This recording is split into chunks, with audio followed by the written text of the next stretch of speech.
வணக்கம். இன்றைய நம்ம விரிவான அலசலுக்கு உங்களை வரவேற்கிறோம். நம்ம கிட்ட இன்னைக்கு இருக்கிற ஆதாரம் ஜனவரி 1943ல வெளியான அகண்ட ஜோதி அப்படிங்கிற ஒரு இதழ்ல இருந்து எடுத்த சில பகுதிகள். இது சும்மா சாதாரண நேரம் இல்ல. இரண்டாம் உலகப் போர் உச்சகட்டத்தில் இருந்த சமயம். அதை நம்ம மனசுல வச்சுக்கணும். இந்த இதழோட வரிகள் வழியா அந்த காலத்தோட மனநிலை, கவலைகள், அவங்க எதை முக்கியமா நினைச்சாங்க, எதிர்காலம் பத்தின அவங்களோட நம்பிக்கைகள், பயங்கள் இதையெல்லாம் கொஞ்சம் ஆழமா பார்க்க போறோம். நீங்க இதுல ஆன்மீகம், கொஞ்சம் சமூக விமர்சனம், ஏன் எதிர்கால கணிப்புகள் கூட பார்க்கலாம். ஒரு கலவையா இருக்கும். ஆமா, நீங்க சொன்னது சரிதான். 1943ங்கிறது ஒரு பயங்கர நெருக்கடியான காலம். போர், பஞ்சம், ஒரு நிலையற்ற தன்மை. அப்படி ஒரு சூழல்ல இந்த அகண்ட ஜோதி பக்கங்கள் ஒரு கண்ணாடி மாதிரி. அன்றைய மக்களோட மன ஓட்டம், அவங்க கேட்ட கேள்விகள், எதிர்காலம் பத்தின தேடல் இதெல்லாம் அதுல தெரியுது. அந்த பார்வைகள இன்னைக்கு நாம எப்படி பார்க்கறோங்கிறது தான் இந்த அலசலோட நோக்கமே. சரி, அப்போ முதல்ல இந்த இதழ் 1943 எப்படி காட்டுது? ஒரு மோசமான சித்திரமா? ஆமா, நிச்சயமா ஒரு இருண்ட சித்திரம் தான் அது. எங்கும் போர், துன்பம், தார்மீக வீழ்ச்சி, ஒரு விரக்தி மனநிலை. ம், ஆனா இதுல ஒரு விஷயம் என்னன்னா, இத வெறுமனே விவரிக்கிறதோட நிறுத்தல, இதுக்கான காரணங்களையும் சொல்ல முயற்சி பண்ணுது. அதாவது, சுயநலம் அதிகமாயிடுச்சு, பொருள் மேல மக்களுக்கு ஒரே மோகம், தர்மம் போயிடுச்சு, பாசாங்குத்தனம், கள்ளச்சந்தை இதெல்லாம் தான் காரணம்னு ரொம்ப அழுத்தமா சொல்றாங்க. அப்போ அந்த கால இந்தியாவோட பெருமையெல்லாம் சொல்லி இப்போ இருக்கிற நிலைமையோட ஒப்பிடுறாங்களா? ஆமா, அதையும் செய்றாங்க. அந்த பழைய பெருமையெல்லாம் பேசி, இப்போ ஏன் இப்படி இருக்கோன்னு கேக்குற மாதிரி இருக்கு. இது ஒரு சமூக விமர்சனமாவே இருக்கு. சரி, வெறும் பொதுவான விமர்சனமா இல்லாம குடும்ப அளவுல, தனி மனிதர்கள் அளவுல என்ன பிரச்சனைன்னு ஏதாவது சொல்றாங்களா?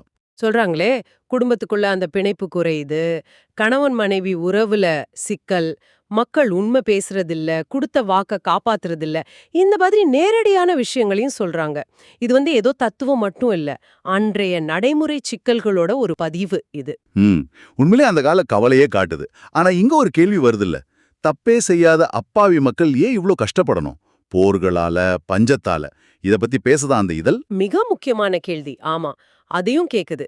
இதுக்கு அவங்க கர்ம வினை தத்துவத்தையும், இன்னொன்னு கூட்டு அறநெறி வீழ்ச்சின்னு சொல்றாங்க. அதாவது கலெக்டிவ் மாரல் டிக்ளைன். அதோட அடிப்படையில ஒரு விளக்கம் கொடுக்க பாக்குறாங்க. அப்படின்னா? அதாவது தனி மனுஷனோட கர்மாவோட விளைவு அவனை பாதிக்கிற மாதிரி, ஒரு சமூகத்தோட ஒட்டுமொத்த தர்மத்தோட நிலையோட விளைவு அந்த சமூகத்தையே பாதிக்கும்னு சொல்றாங்க. அப்பாவிங்க கஷ்டப்படுற மாதிரி தெரிஞ்சாலும் அது ஒட்டுமொத்த சமூகத்தோட தர்மக்குறைவோட ஒரு வெளிப்பாடா இருக்கலாம்னு ஒரு பார்வை. கொஞ்சம் சிக்கலானதுதான். சரி, இவ்ளோ பிரச்சனைகள், இவ்ளோ இருண்ட சூழல், இதுக்கு தீர்வு என்னன்னு சொல்றாங்க? வெறும் காரணங்கள மட்டும் சொல்லிட்டு நிறுத்தலையே. இல்லல்ல, அதுதான் முக்கியம். இதுக்கு எல்லாத்துக்கும் தீர்வா அவங்க திரும்ப திரும்ப சொல்றது தர்மம். தனிமனித தர்மம், கூட்டு தர்மம். அதாவது ஒவ்வொருத்தரும் அவங்கவங்க கடமைய, பொறுப்ப சரியா நேர்மையா செய்யணும். ஓஹோ, கர்மயோகா மாதிரி. அதேதான் கீதையில சொல்ற கர்மா யோகாவோட அடிப்படைன்னு கூட சொல்றாங்க. பலனை எதிர்பார்க்காம கடமைய சேர்றது. சரி, கடமை, தர்மம்னு சொல்றாங்களே, அதுனா என்ன? வெறும் பூஜை புனஸ்காரமா? இல்லவே இல்ல. அன்றாட வாழ்க்கையில நாம கடைப்பிடிக்க வேண்டிய நல்ல விஷயங்கள தான் சொல்றாங்க. உதாரணத்துக்கு, உண்மை பேசுறது, நேர்மையா இருக்கிறது, நம்மள நாமே சுயபரிசோதனை செஞ்சுக்கிறது, மத்தவங்களுக்கு சேவை செய்யறது, இரக்கமா இருக்கிறது, தானம் பண்றது, அப்புறம் உடல் சுத்தம், மன சுத்தம் இதெல்லாமே தர்மம்தான். ம். கூடவே மனுஷன கீழ இழுக்கிற காமம், குரோதம், லோபம் அதாவது ஆசை, கோபம், பேராசை இதையெல்லாம் ஜெயிக்கணும்னு சொல்றாங்க. இது தனி மனுஷனுக்கும் நல்லது, சமூகத்துக்கும் நல்லதுன்னு ஒரு பார்வை. அப்போ வெளிப்படையான செயல்களை விட ஒருத்தரோட புணம், மன வலிமை இதுக்கு தான் அதிக முக்கியத்துவம் கொடுக்கறாங்க இல்லையா? மிகச் சரியா சொன்னீங்க. அதுதான் மைய கருத்து. வெறும் சட்டமோ, சீர்திருத்தமோ மட்டும் பத்தாது. குணத்தை வளர்த்துக்கணும். மன உறுதியோட இருக்கணும். அப்பதான் இந்த மாதிரி உலக கஷ்டங்களை தாங்க முடியும். அப்புறம் ஒரு நல்ல சமூகத்தை திரும்ப உருவாக்க முடியும். நவநிர்மாணம்னு ஒரு வார்த்தை யூஸ் பண்றாங்க பாருங்க, அதுக்கு இதுதான் அடிப்படைன்னு நம்புறாங்க. அப்போ தீர்வுங்கிறது பொருள் சார்ந்ததோ, அரசியல் சார்ந்ததோ, மட்டும் இல்ல, ஆன்மீகமா தார்மீகமா இருக்கணும்னு சொல்றாங்க. ஆமா, கரெக்ட். அதனாலதான் மேற்கத்திய நாகரிகத்தோட அந்த பொருள் சார்ந்த வாழ்க்கைய அத கண்மூடித்தனமா பின்பற்றத அவங்க கொஞ்சம் விமர்சிக்கிறாங்கன்னு தோணுது. ஓ, இந்தியாவோட ஆன்மீக வழியை நாம சரியா பின்பற்றணுங்கிற ஒரு கருத்தும் அதுல இருக்கு. சரி. இந்த அகமாற்றம், தர்ம வழி இதெல்லாம் சரி. இதெல்லாம் நடந்தா எதிர்காலம் எப்படி இருக்கும்னு அவங்க நினைச்சாங்க. கணிப்புகள் பத்தி சொன்னீங்களே, அதுவும் ஜான்வரி 43ல. ஆமா, இது ரொம்ப சுவாரஸ்யமான பகுதி. போர் நடக்குது. நாளைக்கு என்ன நடக்குமே தெரியாத ஒரு சூழல். அப்போ இயல்பாவே மக்களுக்கு அடுத்து என்னன்னு தெரிஞ்சுக்க ஆர்வம் இருந்திருக்கும். இந்த இதழ் பலவிதமான கணிப்புகளை தொகுத்து கொடுக்குது. என்ன மாதிரி கணிப்புகள்? நாஸ்ட்ரடாமஸ், சீரோன்னு ஒரு ஜோதிடர், அப்புறம் ஹங்காரியில ஒரு பெண் ஜோதிடர் சொன்னதா இப்படி பலரையும் மேற்கோள் காட்டுறாங்க. ஓகே. அப்போ அந்த குறிப்பிட்ட வருஷம் 1943 பத்தி ஏதாவது? இருக்கு. ரெண்டாவதா 1943ஆம் வருஷத்துக்கான ஜோதிட கணிப்புகள். கிரக நிலை எப்படி இருக்கு, அதனால என்ன நடக்கலாம், போர் நீடிக்குமா, கஷ்டம் குறையுமா கூடுமா, இந்த மாதிரி அலசல். இது உடனடி எதிர்காலம் பத்தி. சரி, போர் முடிஞ்ச அப்புறம் ரொம்ப நாள் கழிச்சு எப்படி இருக்கும்னு ஏதாவது? அதுதான் மூணாவது ரொம்ப பெரிய விஷயம். போருக்கு அப்புறம் உலகம் எப்படி இருக்குன்னு பேசும்போது ஒரு யுக மாற்றத்தையே சொல்றாங்க. கிபி 2000 வருஷத்தை ஒட்டி இப்போ நாம இருக்கிற இந்த கலியுகம் முடிஞ்சு புதுசா சத்திய யுகம், ஒரு பொற்காலம் வரும்னு ஒரு பெரிய நம்பிக்கை. சத்திய யுகமா? பொற்காலமா? ஆமா, இது வெறும் அரசியல் மாற்றம் மாதிரி இல்ல, ஒரு முழு யுக மாற்றமா பாக்குறாங்க. அந்த சத்திய யுகம் எப்படி இருக்கும்னு சொல்றாங்களா? ம் சொல்றாங்க.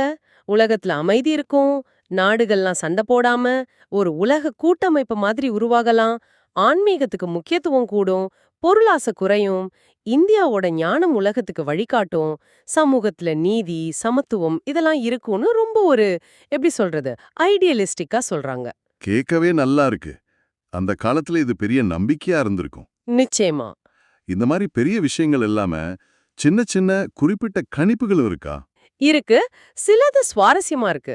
உதாரணமா, யூதர்கள் ரொம்ப காலத்துக்கு அப்புறம் அவங்களோட பூர்வீக பூமியான பாலஸ்தீனத்துக்கு திரும்புவாங்கன்னு ஒரு கணிப்பு இருக்கு. ஓ, அப்படியா? அதே மாதிரி இந்தியாவுக்கு சுதந்திரம் கிடைக்கும்னு ஒரு நம்பிக்கை. இதுக்கு மகாராஜா ரஞ்சித் சிங் சொன்னதா ஒரு தீர்க்க தரிசனத்தை மேற்கோள் காட்டுறாங்க. ம். இன்னொன்னு, இந்தியாவும் பிரிட்டனும் பின்னாடி நண்பர்களா இருப்பாங்கன்னு பண்டிட் மதன் மோகன் மாலவியா சொன்னதா சொல்றாங்க.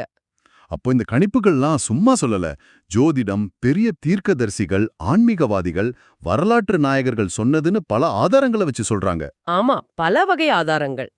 ஆனா நாம ஞாபகம் வச்சுக்க வேண்டியது, இதெல்லாம் ஜனவரி 1943ல அவங்க பார்வையில அவங்க எதிர்காலம் பத்தி சொன்னது. இதுல சிலது நடந்திருக்கலாம், சிலது வேற மாதிரி நடந்திருக்கலாம். கரெக்ட்.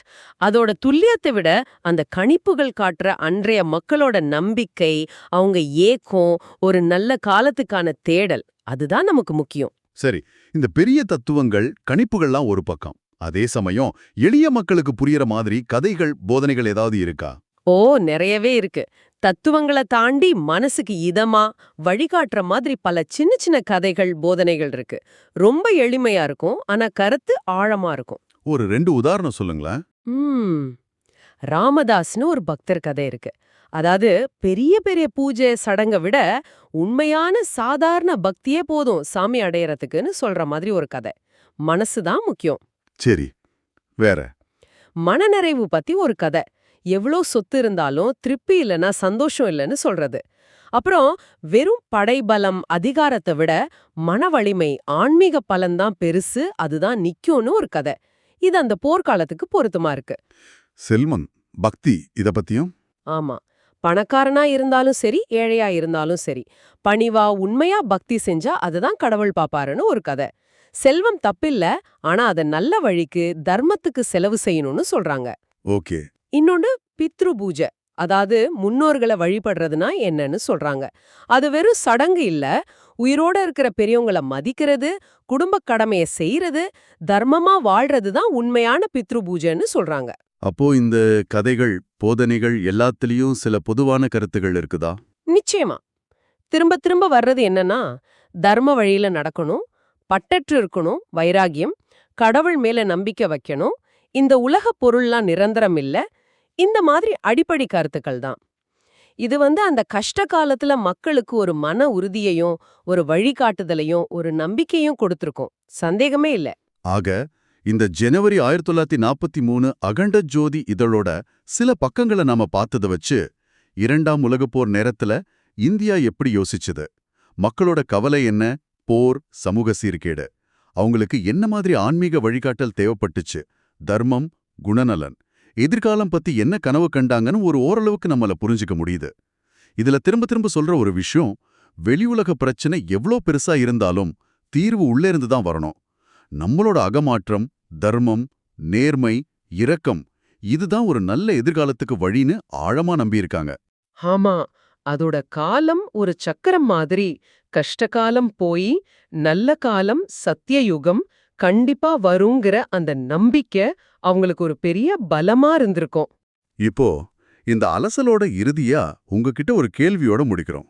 இந்த 1943 இதழ் கிபி 2000 வாக்குல ஒரு பெரிய மாற்றம் வரும், ஒரு புது யுகம், தர்மம், ஆன்மீகம், உலக ஒற்றுமையோட ஒரு சத்திய யுகம் பிறக்கும்னு மெரிய நம்பிக்கைகளை, இலட்சியங்களை சொல்லுச்சு. நாம இப்போ 2025ல இருக்கோம், கிட்டத்தட்ட 80 வருஷம் கழிச்சு. 1943ல அவங்க கற்பனை செஞ்ச அந்த சத்தியுகத்தோட அவங்க எதிர்பார்த்த அந்த அறநெறி, உலக ஒற்றுமை, ஆன்மீக வளர்ச்சி, இதோட எல்லாம் ஒப்பிட்டு பார்க்கும்போது 1943ல இருந்து இன்னைக்கு வரைக்கும் உலகம் போன இந்த பாதைய நீங்க எப்படி பார்க்கறீங்க? அவங்க கண்ட கனவு எந்த அளவுக்கு உண்மையா இருக்கு, இல்ல எந்த வழியில மாறி இருக்குன்னு நீங்க நினைக்கிறீங்க? இது அந்த காலத்து பார்வையை நம்ம நிகழ்காலத்தோட இணைச்சு யோசிக்க வைக்கிற ஒரு கேள்வி. இந்த ஆழமான அலசல்ல எங்களோட இருந்த உங்களுக்கு நன்றி. போன காலத்து குரல்களை கேட்கறது இன்னைக்கு நாம எங்க இருக்கோன்னு புரிஞ்சுக்கவும், நாளைக்கு எப்படி போகலான்னு சிந்திக்கவும் ஒரு புது வழிய காட்டும்.